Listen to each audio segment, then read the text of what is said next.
Halo, assalamualaikum warahmatullahi wabarakatuh. Berjumpa lagi dengan saya Pungki Sasandu. Tentunya kita dipertemukan dalam keadaan sehat walafiat tanpa ada suatu halangan apapun. Oke, di sini saya itu nggak membuat video tentang pesawat ya pada kesempatan kali ini. Pada kesempatan kali ini tuh saya tuh sangat senang sekali berkat dukungan, support semua teman-teman, baik dari teman komunitas, baik dari teman-teman dari subscriber YouTube, terus pokoknya semuanya nggak bisa tersebutkan satu persatu. Pokoknya teruntuk semuanya yang sudah mendukung saya, selalu mensupport saya ucapkan banyak terima kasih. Mungkin saya tidak bisa membalas kebaikan para teman-teman itu yang sangat luar biasa ya. Pada video kali ini tuh saya ada kedatangan surat penasaran pasti ya. Jadi surat dari pos ya. Waktu itu mendaftarkan Google AdSense yaitu pada tanggal 21 Mei. Jadi sekitar itu siang ya, 21 Mei itu saya daftarkan PIN Google AdSense untuk nanti verifikasinya itu. Terus pada tanggal ini tanggal 10 ya, pada tanggal 10 tepatnya tadi sekitar jam 11-an tentu saya menerima laporan bahwa ada surat di kantor pos. Jadi tadi saya itu menuju ke kantor pos, saya langsung mengecek ke sana. Biasanya itu kalau kita belum ada info, kalau kita nggak ngecek ke sana pun kita tidak tahu ya suratnya itu udah sampai di sana apa belum. Terus kadang kan kita di rumah itu juga penasaran, ini suratnya kok gak teko-teko ya, padahal selak penasaran guys. Lagi suratnya ini ceritanya itu udah datang ya ini. Nah ini adalah surat Google AdSense. Ini dari Malaysia. Di sini sudah tertera nama saya dan alamat saya sama persis yang saya ketikkan di biodata saya ini ya. Di sini ini ada nama saya, alamat lengkap saya. Terus bagian depan ya biasa cuman seperti ini. Jadi nanti ini akan kita sobek ya, maksudnya bukan disobek bagian tengah, tapi ini kan udah ada. Jadi nanti maksudnya kita sobek bagian ini yang udah ada tulisannya ini. Nanti kita buka hati-hati karena di sini tuh ada kode. Jadi banyak yang bertanya-tanya, apa ini kalau udah datang kita langsung gajian ya? Ya jadi enggak ya. Jadi ya maksudnya gini, semua datangnya surat ini bahwasannya kita siap gajian. Jadi surat ini untuk kita verifikasi apabila syarat itu kayaknya berapa dolar gitu, sekitar 100.000 atau berapa gitu, biar bisa minta verifikasi kodenya ini. Terus nanti kita kan ngirimkan ini menggunakan email di Google AdSense nya itu. Terus kita dikirim balik berupa surat, di dalamnya ini ada kodenya. Nanti kita masukkan berapa digit saya juga belum tahu ya, karena ini baru pertama kali. Terus di sini saya juga sedikit akan bercerita awal mula saya nge-YouTube itu ya, terus proses-proses di YouTube bagaimana, apakah saya sempat menyerah apa enggak, terus apa saja sih problemnya. Saya akan berbagi cerita kepada teman-teman subscriber dan para YouTuber pemula. Jadi biar teman-teman itu yang masih ngejar jam tayang, ngejar subscribe itu tetap semangat gitu. Saya itu sebenarnya mulai serius main YouTube itu pada tahun 2019 akhir, itu menuju 2020 ya. Tapi saya kedeteksi di pihak YouTube sebagai partner YouTube itu sejak tahun 2015. Kok bisa mas itu ya? Jadi ceritanya gini, pada saat tahun 2015 itu saya kayaknya masih SMP ya, saya SMP sekitar kelas 3 atau iya kelas 3 itu, mau kenaikan kelas lulusan SMP itu. Saya di situ mengupload video pesawat mungkin waktu saya main di jalan tol ya, di sini kan itu dekat rumah saya, itu dekat jalan tol proyeknya Solo Kertosono. Dulu jalan tolnya kan masih proyek, belum jadi. Lokasinya itu jadi bisa buat kita latihan terbang setiap sore itu ya, setiap sore, setiap pagi kita terbang di sana bersama rekan-rekan, teman-teman komunitas aeromodeling Tomcat Solo. Jadi saya pernah ngupload video. Setelah itu berapa bulan kemudian tuh mungkin saya hapus ya, karena dulu tuh saya juga nggak tahu sih apa YouTube, dan pada tahun itu tuh saya cari konten-konten tutorial atau apapun tentang aeromodeling itu memang jarang. Mungkin udah ada ya pada itu, tapi itu masih sepi ya di channel-channel kanal YouTube itu yang bikin tentang pesawat aeromodeling khususnya itu di Indonesia itu masih jarang. Kalau video dari orang luar itu malah banyak waktu itu ya, setahu saya sih, cuman saya juga nggak tahu kebenarannya. Tapi waktu itu saya searching pesawat itu pasti nongolnya gitu, algoritma itu direkomendasikan itu pasti yang saya klik itu ada luar gitu. Nah pada saat itu saya hapus. Dulu tuh saya mikir gini, saya itu apa ya, takut dulu saya mengeksplor diri saya itu, nanti takutnya saya dicari orang karena ada wajah saya atau apa. Waktu itu ya mikirnya itu waktu saya masih di bangku sekolah SMP itu ya. Terus setelah saya hapus itu kan udah lama saya nggak pakai akun saya untuk apa ngupload di YouTube. Saya karena waktu itu ada kesibukan bikin kapal, terus bikin truk juga pernah, bis. Jadi itu hobi saya itu sebenarnya di bidang seni itu banyak ya. Saya dulu pertama itu bikin truk, terus bikin bis, bikin kapal. Itu awal mulanya kok saya suka kayak gitu karena memanfaatkan waktu luang ketika saya di rumah itu nggak ada kegiatan. Biasanya kan kita jenuh ya, mau ngapain, mau main. Kalau saya tuh main itu juga waktu itu tuh memang kebanyakan pada usia-usia segitu ya, waktu SMP menuju SMA itu kan kebanyakan anak-anak itu suka main, nongkrong. Terus kalau saya tuh enggak, saya tuh malah cenderung lebih ke berkarya ya. Jadi gini, waktu itu prinsipnya gini, saya nggak apa-apa malam-malam itu tidurnya maksudnya malam, tapi saya menghasilkan suatu karya, entah itu nanti suatu saat bisa berguna untuk diri saya sendiri apa untuk teman-teman yang menonton video saya. Intinya saya itu suka berkarya, daripada saya pulang malam-malam capek tapi saya tidak menghasilkan sesuatu apapun. Dalam arti menghasilkan itu enggak dijual ya, waktu itu menghasilkan itu dalam arti karya itu tadi. Daripada saya capek nongkrong tiap hari, mendingan saya luangkan waktu itu untuk berkarya. Ya menongkrong itu ya berkumpul bareng teman tuh perlu, maksudnya kan kita juga harus bersosialisasi yang baik, berteman gitu ya, kumpul teman tuh. Tapi juga kita harus tahu jam-jam waktu kita harus pulang. Terus kita juga harus jaga pergaulan juga ya, karena kan kalau kita salah pergaulan itu ya nggak baik juga itu nanti untuk kedepannya kita. Jadi pada saat itu saya bikin karya-karya itu motivasi saya karena itu. Sama saya malah belum bikin pesawat ya pertama itu, waktu aku masih membuat kapal-kapal itu ya. Mengenal pesawat itu sebenarnya udah sejak SD sih, kelas 6, karena baca-baca buku perpustakaan itu ada gambar pesawat. Jadi saya tuh tertariknya itu karena kok bisa ya pesawat terbuat dari kayu balsa itu bisa terbang lama. Padahal waktu itu tuh saya juga nggak tahu tuh kayu balsa itu apa, terus belinya itu di mana saya nggak tahu ya, karena mikirnya tuh gini, kayu balsa itu apa, kita cari di toko material, toko bangunan tuh ada ya.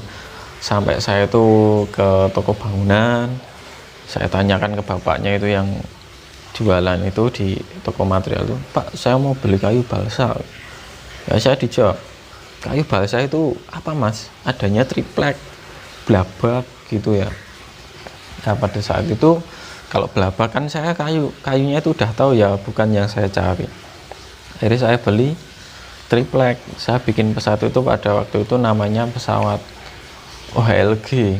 Itu pesawat jenis lempar itu ya namanya. Pesawat dilempar itu dia tanpa remote, jadi mengandalkan angin nih.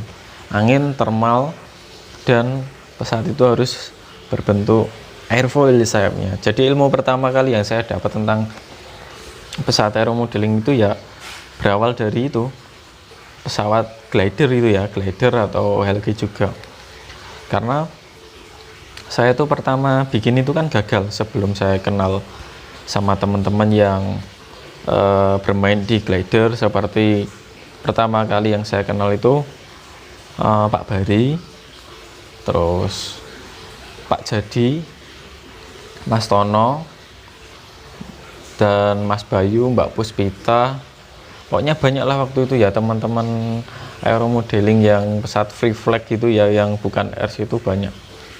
Jadi waktu itu saya itu ceritanya gini, saya gagal loh membuat pesawat, nggak bisa terbang.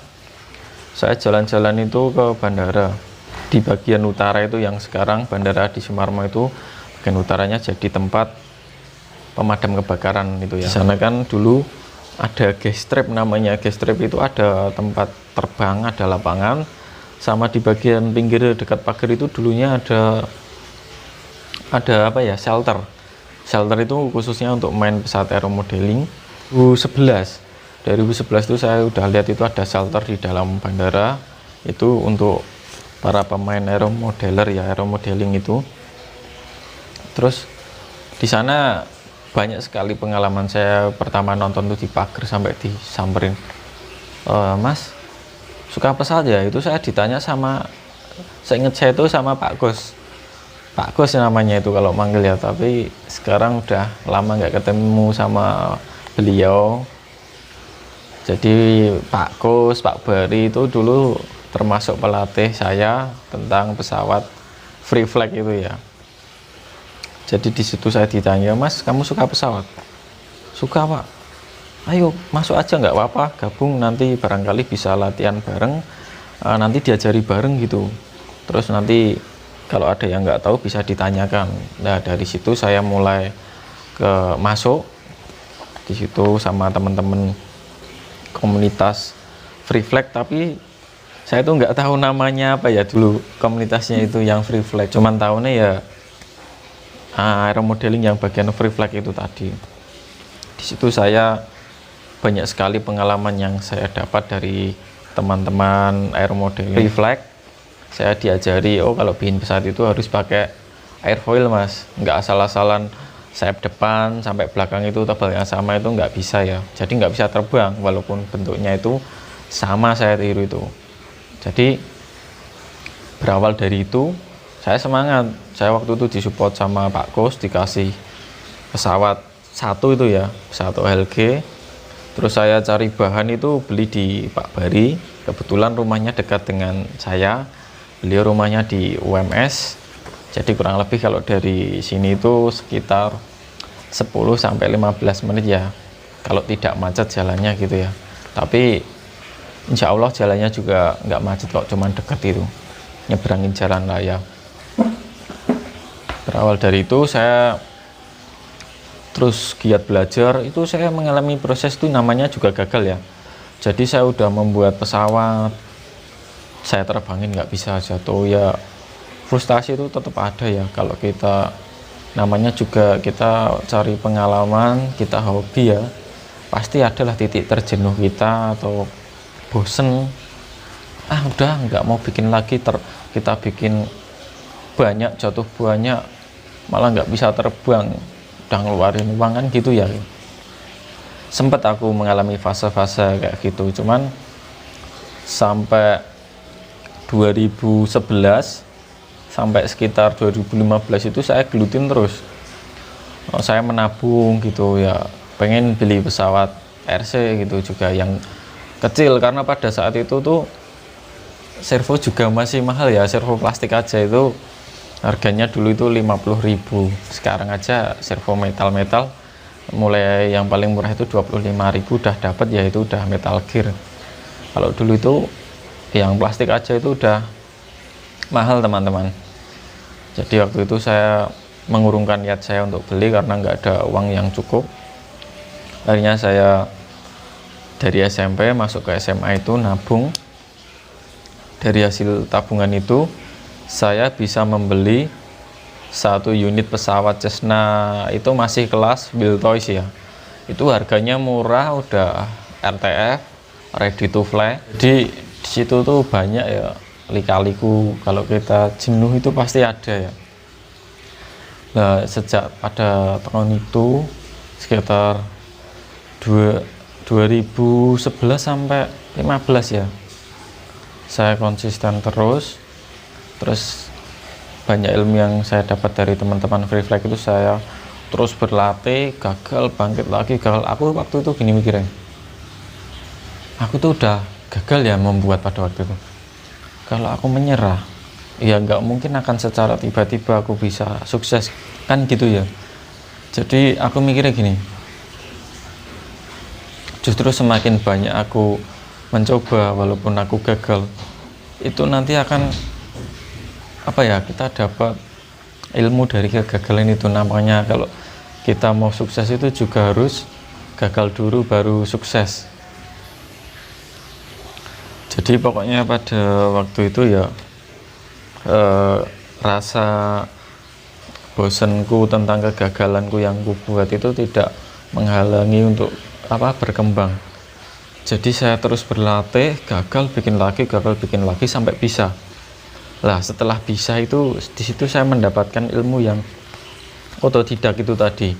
Setelah dapat ilmu otodidak mengenai pesawat yang free flag, saya mulai menonton pesawat aeromodeling yang kelas RC. Waktu itu kan main di jalan tol. Pertama kali aku melihat itu di jalan tol, di bandara, terus di lapangan Mojorejo itu dekat rumah teman saya yang rumah sakit Ngipang itu ya, Mas Danang. Di situ saya lihat-lihat, waktu itu sebenarnya saya udah punya pesawat itu tadi ya, yang pabrikan kecil. Terus waktu join di sana saya nggak pernah membawanya itu waktu di jalan tol. Tapi ketika saya terbang di Mojorejo, di Ngipang ya, saya pernah membawa pesawatnya itu yang kecil itu, terbang bersama. Waktu itu Mas Danang, saya terbang di sana cuman kayak kalau nggak salah bertiga, Mas Danang, saya sama Mas Wawan Palur itu. Setelah itu saya pas terbang di jalan tol situ ya, saya tuh pernah sih terbang sendiri pagi-pagi dulu, cuman nggak sama teman-teman komunitas. Setelah itu saya melihat teman komunitas sering main di situ, saya nonton terus ya, ditanya-tanya. Dulu saya kenal sama Pak Kopral, Mas Dana, Dokter Topa, Mas Aji, Mas Romadoni, terus Mas Dodo itu ada dua ya, Chef Dodo sama Mas Dodo pelayar. Kalau soalnya membedakannya itu, yang satu kan chef, yang satunya pelayar. Jadi Mas kalau nyebut gitu karena namanya sama. Terus di situ pas aku di tol tower ya, tower itu kenapa? Karena itu kebetulan di samping tol itu ada towernya. Jadi istilahnya kalau orang sini teman-teman saya itu bilangnya tol tower gitu. Saya waktu terbang di situ, nggak terbang, saya lihat Pak Dokter terbang di situ. Waktu itu janjian sama saya, kebetulan saya tuh udah punya PIN, dulu kan menggunakan BBM ya, sama Pak Dokter. Karena sebelumnya udah kenalan sama Pak Dokter, waktu itu dikasih PIN-nya.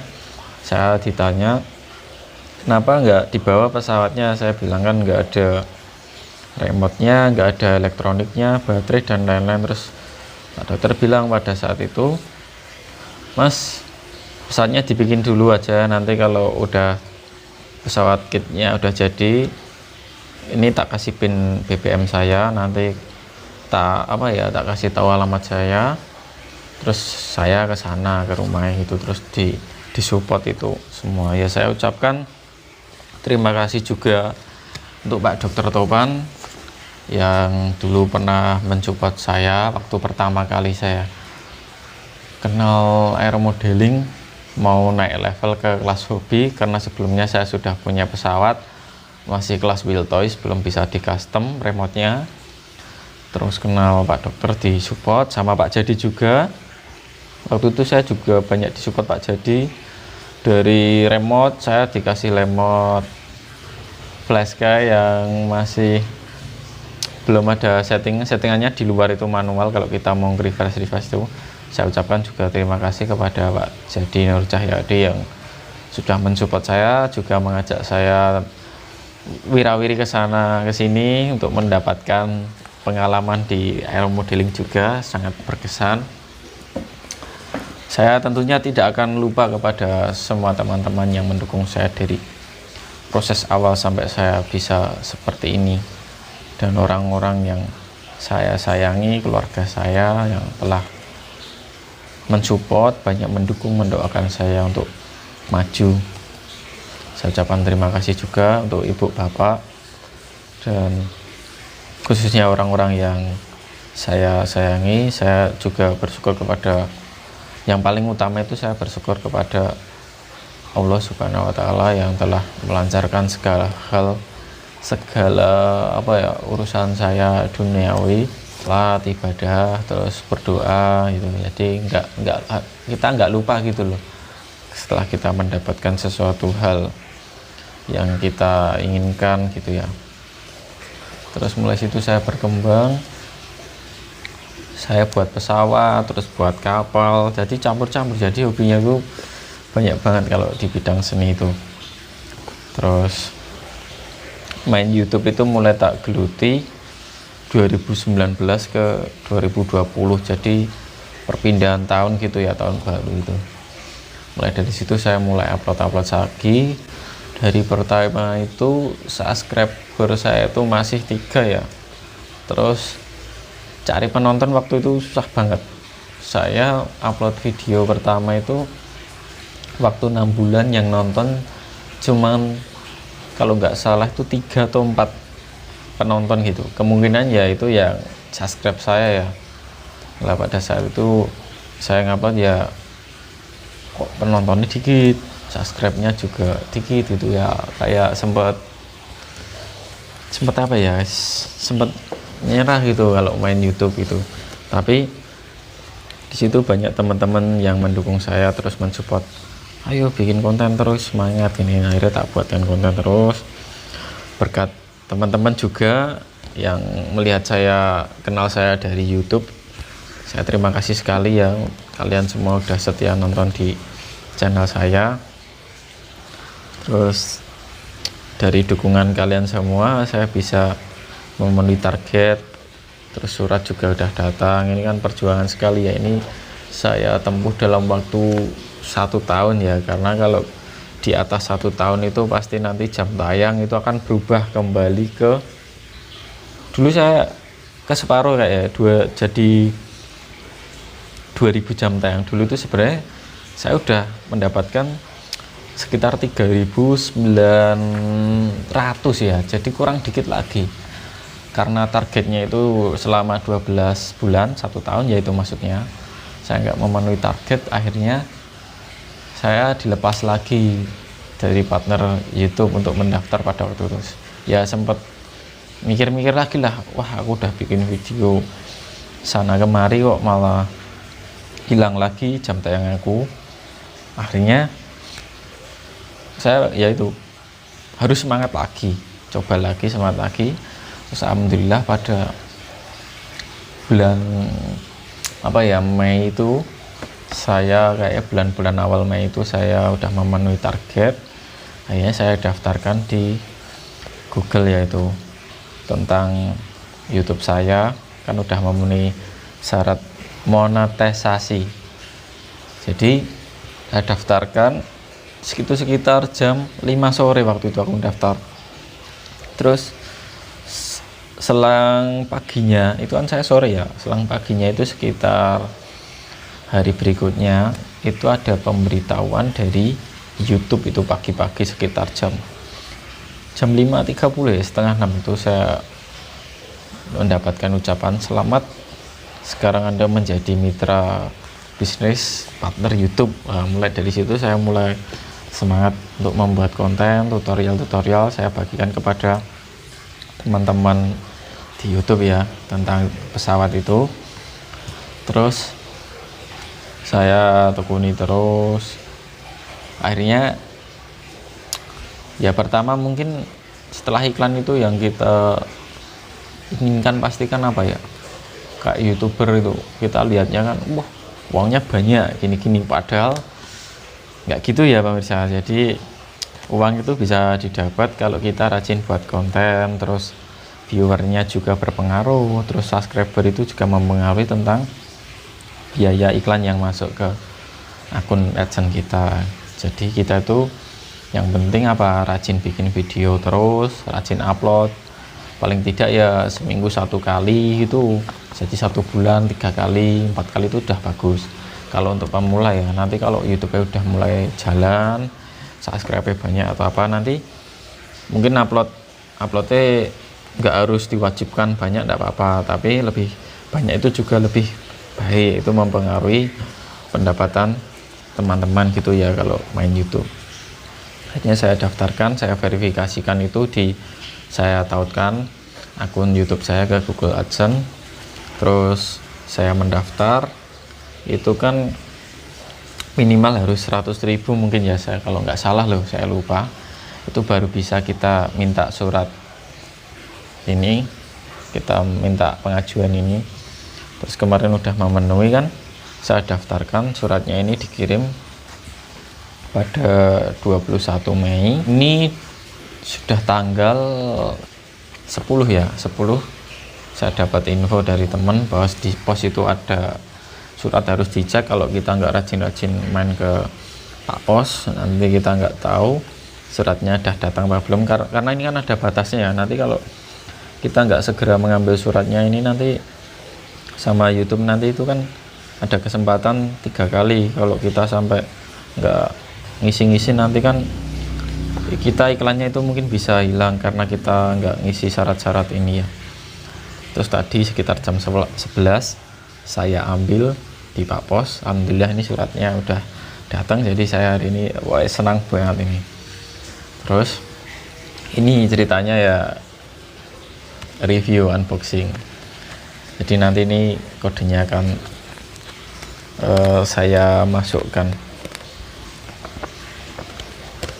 di verifikasi di akun saya nanti ya.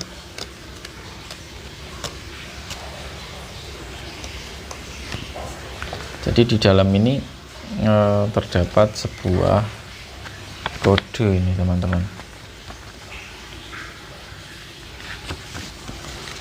Jadi harus kita buka pelan-pelan, karena kalau sobek nanti kan, sobek atau kena air basah itu nanti kodenya nggak kelihatan. Jadi kita harus ekstra hati-hati membuka kertas dokumennya ini. Tapi ya pinnya ini saya tutup ya, ini untuk menjaga privasi, karena saya nanti kan mau masukin dulu kodenya. Kurang lebih dalamnya seperti ini, jadi bukan isinya uang, dalam ini kode ya, kode buat verifikasi. Oke, mungkin saya akan memberikan tips untuk teman-teman YouTuber pemula khususnya ya. Jadi kalian kalau bikin konten itu semangat, jangan pantang menyerah. Intinya terus buat video, walaupun video tuh yang nonton masih sedikit, tetap semangat bikin terus, karena kita tidak ada yang tahu video mana yang akan meledak penontonnya. Jadi kita harus rajin upload terus. Kita nggak bisa menjagain satu video itu akan ditonton orang banyak dan jam tayang kita tertentu, tidak, tapi kita harus upload sebanyak mungkin video, mana yang banyak disukai penonton itu nanti akan yang membantu kita channelnya itu bisa naik gitu. Dan inspirasi saya tuh kalau di YouTube banyak Kairunisa, Riri Fajri, terus Om Gondrong Labanan juga, itu juga menginspirasi ya, itu tentang konten mancing. Terus siapa lagi ya, pokoknya banyak lah, nggak bisa saya sebutkan satu persatu orang yang saya jadikan pedoman di YouTube itu banyak banget. Dan kalian tuh tentang YouTube tuh nggak usah khawatir gimana cara setting-setting itu, di YouTube tutorial itu udah banyak banget. Jadi yang penting Anda konsisten, jangan menyerah jika Anda gagal, terus mencoba, karena kesuksesan itu datang setelah kegagalan. Jadi kegagalan itu bukan akhir dari sebuah perjuangan Anda untuk memulai di dunia YouTube. Jadi mungkin itu aja yang dapat saya sampaikan untuk teman-teman semua. Terima kasih yang sudah mampir dan subscribe dan terus mendukung channel saya. Bila ada salah kata baik yang saya sampaikan secara sengaja ataupun tidak sengaja, saya minta maaf sebesar-besarnya. Sekian dari saya. Wassalamualaikum warahmatullahi wabarakatuh. Terima kasih.